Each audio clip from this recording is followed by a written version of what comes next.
Cooking narco-terrorists organized by Yaripok Apun Pamera Paibi. Long live Manipur! CM Unified Command की खबरों क्या link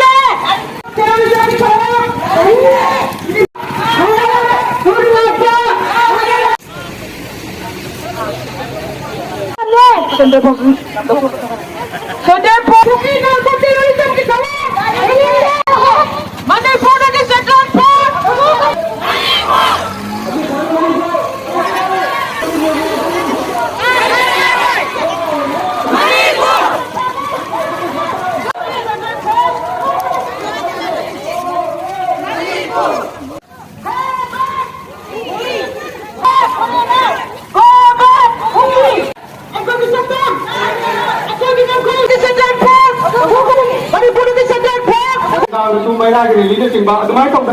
mà mang được tất cả lý.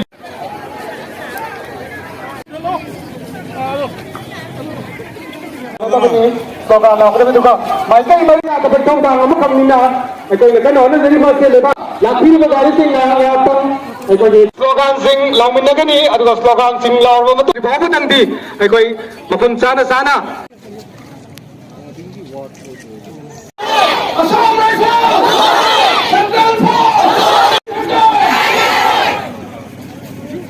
Apan balik ki mai kai dege yang we ngasi rally akoi na sinjari ba Yaripok side ki oina nongpok sang punbalu na support tawraga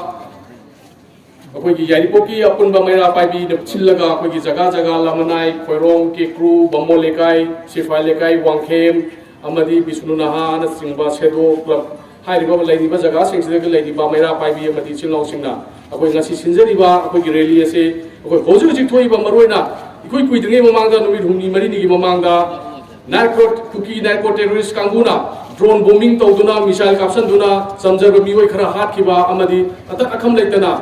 ingna chikna lejeriba akoi gi maitei gi praja singda hanjan pom thada duna missile caption duna yamna tamthina ot naiba sida akoi penda badagi akoi na maroina central government da amadi state government da akoi na penda bagi tongdok sabani maroina hoji akoi na pamjaba ji akoi gi security advisor oina laibiri ba Kuldeep Singh akoi na hanging badi where is he right now asuk yamna thukli ba irang asida maana wayam tang haidana maana tumina laithokpa aduga kogi DGP oino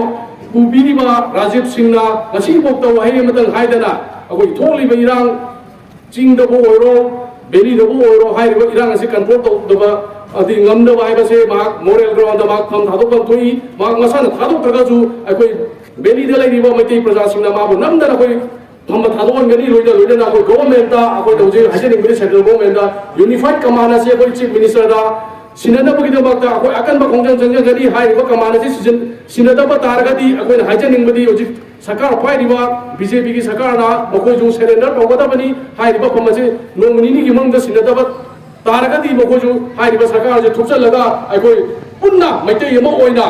Lantheng minaraga masida aina MLA ni aina minister ni asopani ni asangani habagi loina mak thadok minaraga maitai mo ino koina puna lantheng minasi habagi ko ngasi changten mo khungjan ni aduna haiba demand me amasi athu matamda thabak ta pangthok daba targadi Yaripok sailom dagi ko akan bas dagi na akan ba khungjan ko government ki lairiba property mangan tagalakani loina na government ki lairiba officing ko thinjalakani akoi prajana aduki matik khosauna raba ko phada bangam draba se akoi themba ngamoi aduna hairiba akoi taliba demand sing asi athu matamda bibi na bugida makta akoi Yaripok ta lairiba